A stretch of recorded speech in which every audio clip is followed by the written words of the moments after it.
nze onkubyeko akaama babuulira abantu wano wabawerawo ku ssente mmeka balowooze nti ebintu byonna tuliko bya ddala nga tutandika of course 2020 covid tenayingira ekirowooto kyaffe kyali kuzimba ennyumba ne tuteekako price ya muntu wa bulijjo twatandikira ku $5,000 for 2-bedroom house ekitono nnyo abali wano tebasasula esente zisukka mu $8,000 for a 3-bedroom house so awo ebintu nga bwe byagenda nga byeyongera ebbeeyi Bololo Estate kyova olabira kati 2-bedroom eri mu $64,000 ne 3-bedroom eri mu yakakadde kamu kalamba naye be twatandika nabo kati bali kweyagala n'abamu bamazeeyo payment plans zaffe ebyapa babifunye.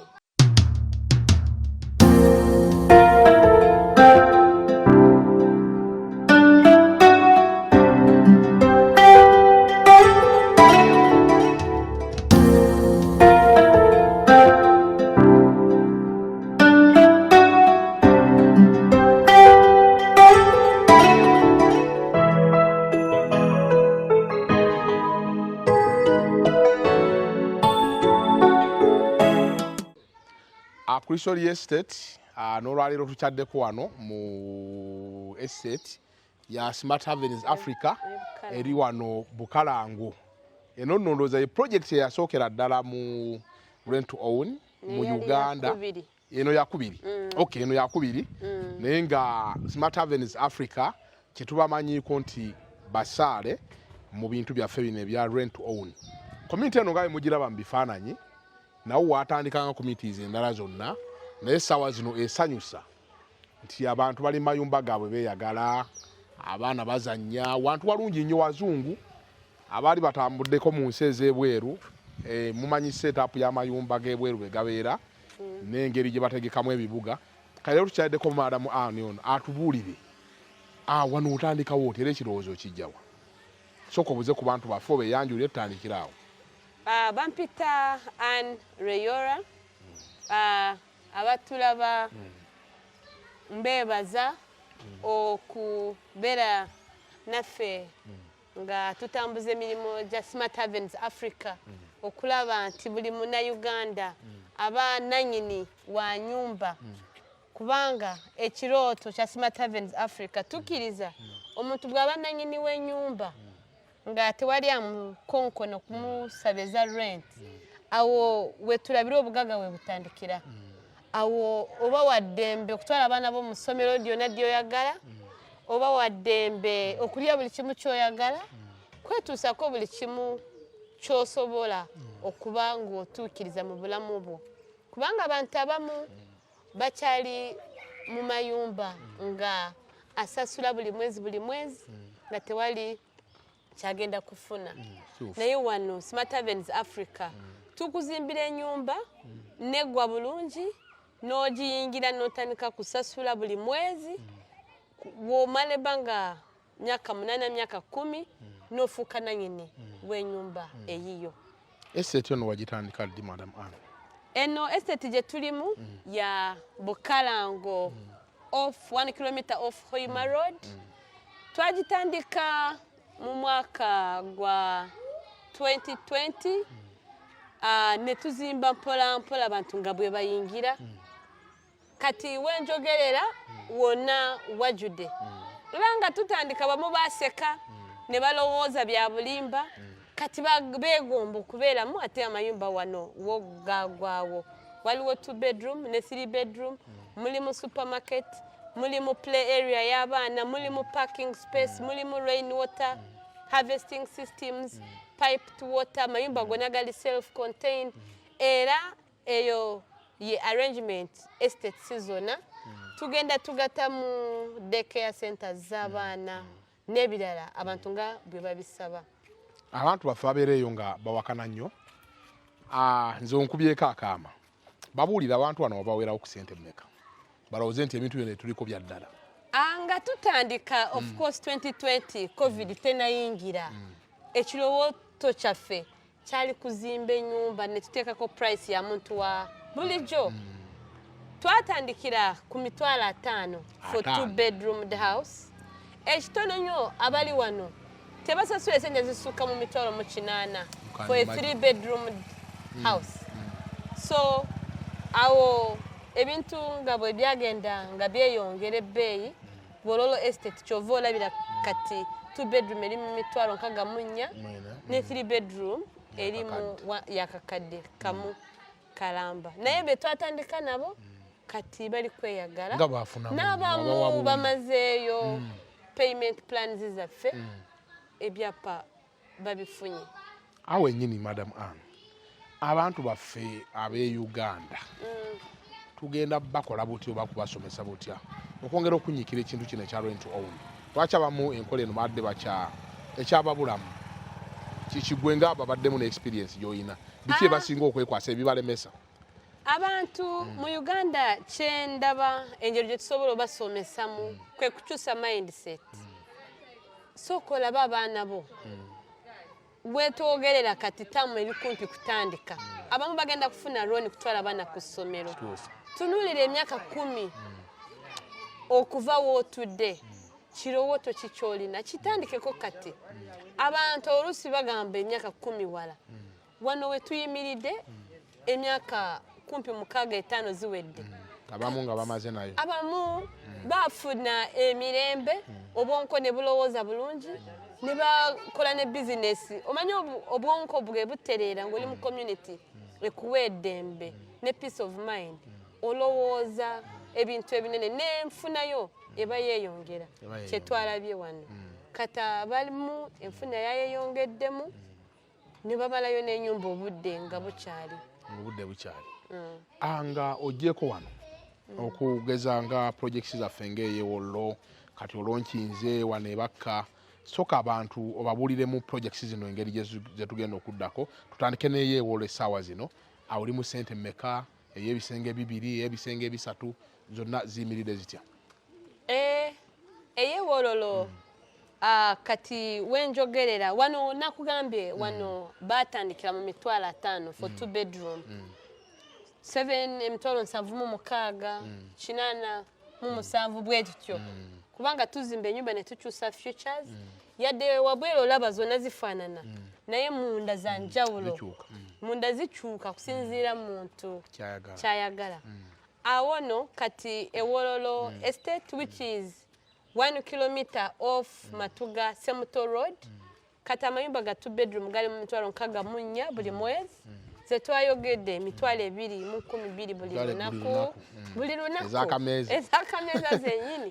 3-bedroom ey'ebisenge 3 eri mu miliyoni 1 buli mwezi. Tetwagambye emitwalo 3 mu 13 okugerenganya buli mwezi. Awo n'ofuuka nannyini mu myaka 10 byonna bye twogera ozisasula ng'osulamu. Totuwa 10 yadde nga tonnalaba nyumba n'okyuzinga tiles kizoyagala tukuteeremu paint munda n'oyingira ennyumba. Gwe ng'aludde n'abantu bano payment plan eno ebatambulira etya? Erina bwe basumbuwamu oba gwe nga nannyini olaba nga kibanguyira nnyo kuba oba obagondezza nnyo obulamu? Payment plan bano bagitambuza batya? Okusooka abantu bayingira amayumba bagala kampani ebalaba ng'abantu. Kampani yaffe tulina values za bantu abalamu. Awo tuteesa omuntu n'akola plan. Walimu abatasobola kusasula buli mwezi ye ng'alabira ddala nfuna ye ya buli lunaku geregerezanya nga wa boda esente azifuna buli lunaku. Kati otumuwa eddembe buli lunaku atooleko tumuwe momo code abe ng'ateekako kuba 2 aba wano bwe tukwata emitwalo 5 ne tuzimenyamu buli mwezi zigenda nga gumu 7 mu kitundu buli lunaku bwe tuzimenyamenya. Kati abali wano abamu basasula buli lunaku abamu buli wiiki buli mwezi. Waliwo n'agamba buli mwaka funayo komishoni yange wenkolera n'agamba kansasule omwaka mulamba ahead. Nabo webali buli omu tutaddewo arrangement ya buli mwezi ya myaka 10. Kiri ku gwe nga customer okukola arrangement ekanya nenfunayo oba week oba mwezi oba mwaka tukuwadde emyaka 10 ije minene gisembayo osobola kukola arrangement n'ogamba nze mu myaka 5 njagala mbe nga mazeeyo eyo dembe tulikuwa abantu baffe abali ebweru bwe balaba enkola eno eya mortgage bajaniriza nnyo era bajagala nnyo era bakusiima nnyo olw'okubaleetera enkola eno naye sooka obeeko by'obabuulira engeri gy'ogenda obbakwasaganyaamu nabo babeere nga obulamu bwe babujja eri ate neno tebukola ki bwe bakoma wano tebukyuka nti eri abadde abeera mu environment organized ng'eno ate akomewo asobole okufuna ennyumba mu Smart Havens Africa abali ebweru abali mu diaspora. Kati abali mu diaspora ne muno mwebali tulinamu bano abali mu plan nga bakolera e Saudi Arabia tulinamu abali Dubai abakolera eyo ne bateeka mu mayumba bazadde baabwe nga balabirira baana baabwe oluusi abagenda mu diaspora kyentera okulaba abamuntu ng'alina abaana oba mukazi we oba musajja we ng'ali mu Uganda kati baba baagala bajewo eno enkola y'abantu ababafera kyendabyewo abantu babadde nga babafera waliwo eyajja n'atugamba wanga brother we sente namuwe sente amuzimbira ennyumba okukomawo ennyumba nga tewali ne brother we natandika okwekweka kati Smart Havens Africa tusobola kuba brother woyo ng'olwedde ennyumba ogirabye n'ojja ng'ovuddeyo mu Christmas n'ogisulamu ennyumba yo obaera ogimanyi wojja oyingira buyinza eba ewedde n'ettaka lyonna nga birirwedde kati awo kibayamba okugyawo eyo enkolengana n'abantu abatali trustworthy because to signing a contract which is a binding document that is ng'eririgo kati awo n'oba ng'omanyi buli sente z'osasula eno document osobola n'okukola search ku ttaka n'olaba ttaka ennyumba yange weekuyimiridde kituufu weeriri mu Ministry of Lands eyo eddembe lyonna weeriri nga tonakola decision ate bano ba salary earners asobola okukola standing order buli mwezi n'aba nga sente bazitemako automatic nga zijja mu Smart Havens Africa era nabo mwebali era kibayamba okulaba economic and financial management is easy mwebali era kyenakugambye buli muntu akola plan efitinga mu nfuna ya sente ze community eno ngirabye wano basanyufu era abaana bali mu kuzanja mu background amanya gange nze Asiyo Goreti wajja ddi okwetaba joininga the Smart Havens Africa okujja wano Bukalango? Yeah, I think I joined, we came around 2003. Yeah, 2002 to 2003. The last year, around October 2002. Oh, how was the payment plan? Well, the payment plan, it wasn't me initially who started into the payments and doing the payments. It was my husband. So, but he told me it was something good and affordable. And so, yeah, he reached out, and in the process, yeah, I think he made some payments, and then he let me know, because by then I wasn't within Kampala, and then we moved in. So I came in personally in 2023, yeah. How have you found the rent-own scheme compared to the other normal rate? Yeah, I think it gives you some sense of ownership, like you're paying something that you're going to own, like exchange for value. And yeah, and then you also feel this comfort of knowing that there's something I'm paying for to get later. So for me, I found it as something very good, and something that, yeah, it's far much better from the pressures out there, because you know you're going to get it, but at the end of the day you leave. So here it's something you're getting, but you're going to own it.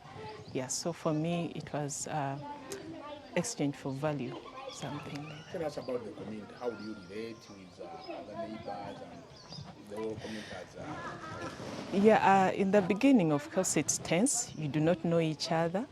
You sort of want to learn who is who, how are their temperaments, you know what it means to be in neighborhoods. But then as time goes on, you realize you need each other when it comes to the yaka, when it comes to the security, when it comes to so many things.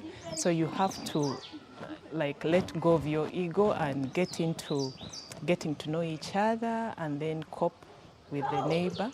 And I think at first it was tense, but then later we settled in and got to know each other, and it became very friendly. And I think I'm enjoying my neighbors around. Yeah. You guys, do you select the leadership? Like, how do you run the estate? Yeah, I think there's leadership because as we go together, I think people realize we have to have a leader, someone to coordinate with, to get to know what runs here and there. Yeah, and so we had to get a leader, and I think we have a chairman, and then we have a treasurer, and then we have welfare and other departments came in. Yeah, sort of. Yeah, so it helps us also, like when we want to, like there's things we want to communicate, or like there are things we want to, people have come up with, yeah, to resolve. We go through a certain procedure, and that's maybe communicate to the chairman, and then he addresses our issues, maybe to the estate management or something like that. But I found it good because not everyone has to come up with things and then it's misdirected. It's all directed to one person, and then it's from there we get to resolve it as a community. So once in a while we have meetings that we get together and maybe resolve one or two things. Yeah, so I think that's what we do. Economically, have you managed to maybe to come up with some circles of sort? You are one community, you know Yes. each other, and Yeah, there are so many things that like as a community, we are trying to resolve or get together to do.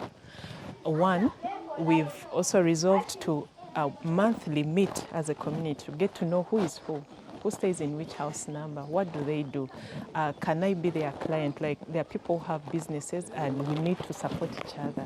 Yeah, so you find someone is doing sales and maybe what they do someone else can be able to support.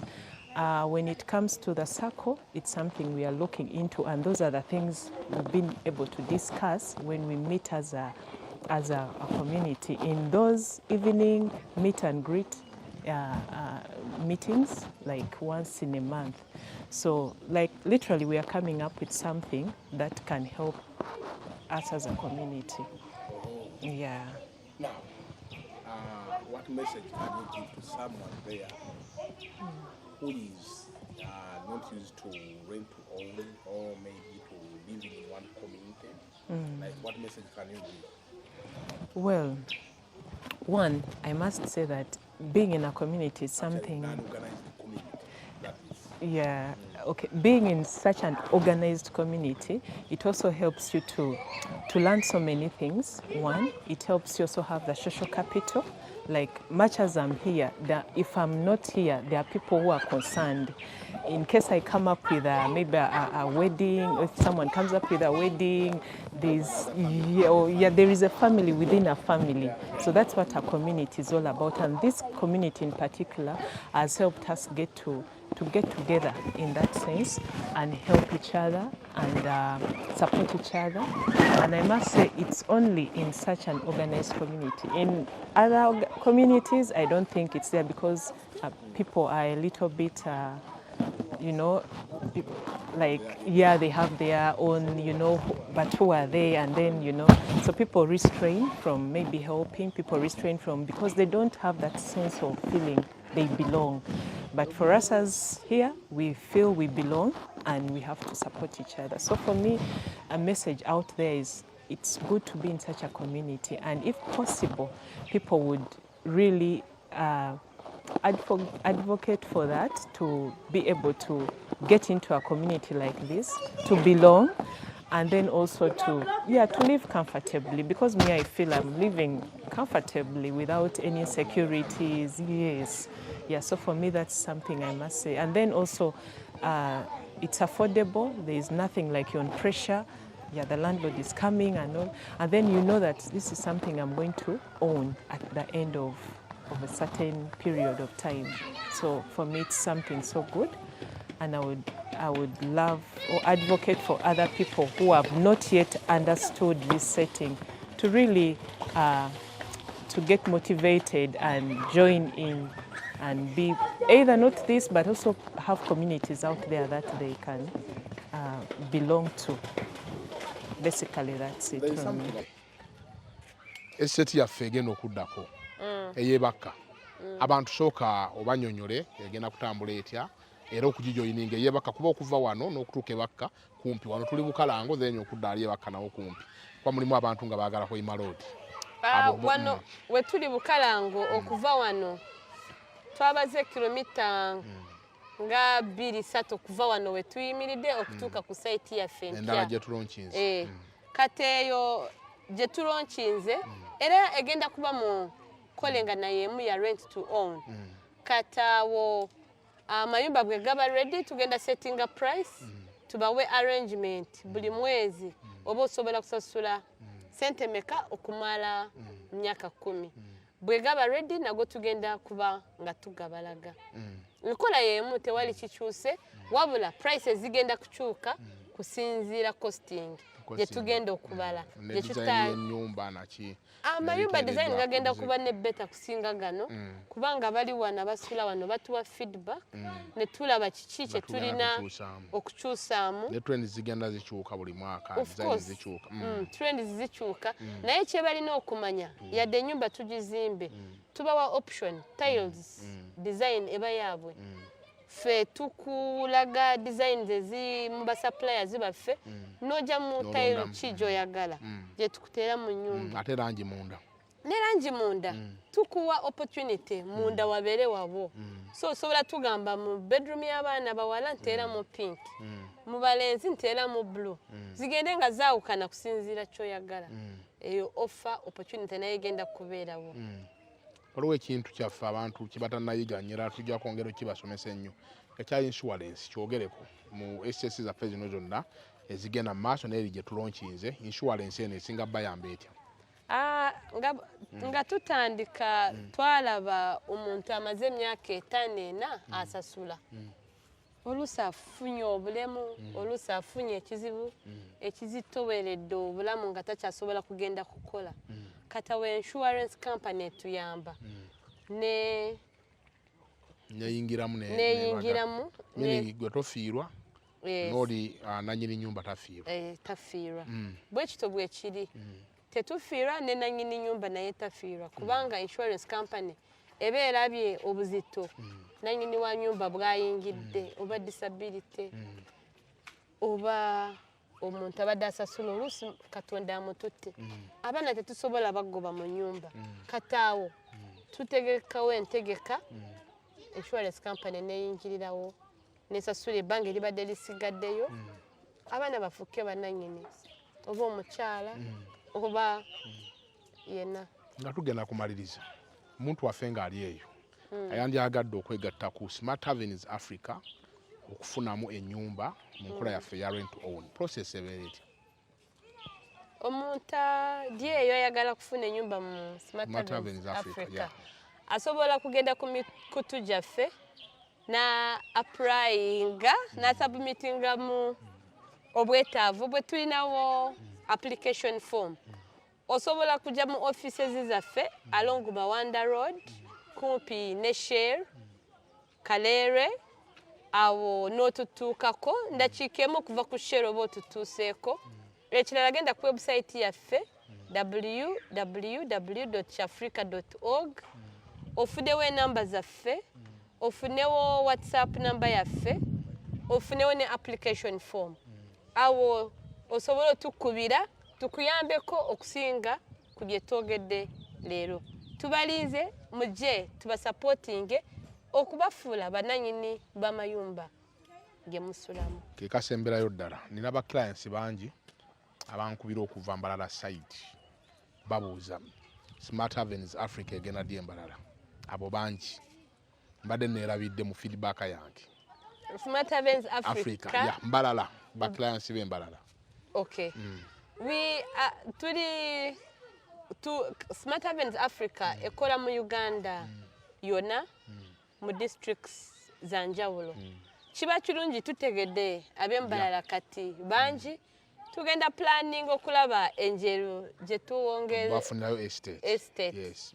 Nga mu budde bw'amaaso kubanga feedback gye tufuna abantu batugamba wa wetudda ekyo kituyamba kati bwe batutegeddeeyo bangi kati tugenda kiteeka mu ndowooza balowoozeeko katubalowoozeeko amasimu bakuba Mbalala mujjaddi ewaffe Mbalala mujjaddi ewaffe si Mbalala yekka ne Mbale n'abalala batubuuza mujjaddi ewaffe kati tugenda kubanga tubalowoozaako tunababuulira nga tutuuse mu bitundu byabwe.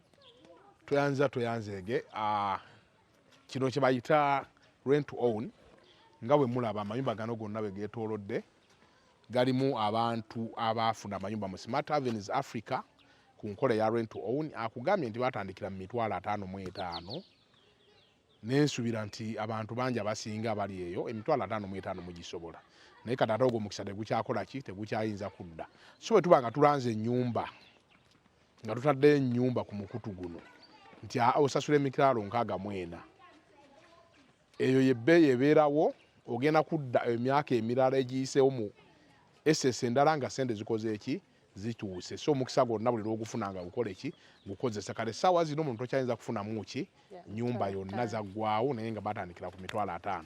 Mwebale nnyo mwebalire ddala ababaddeko mwenna ku mukutu guno.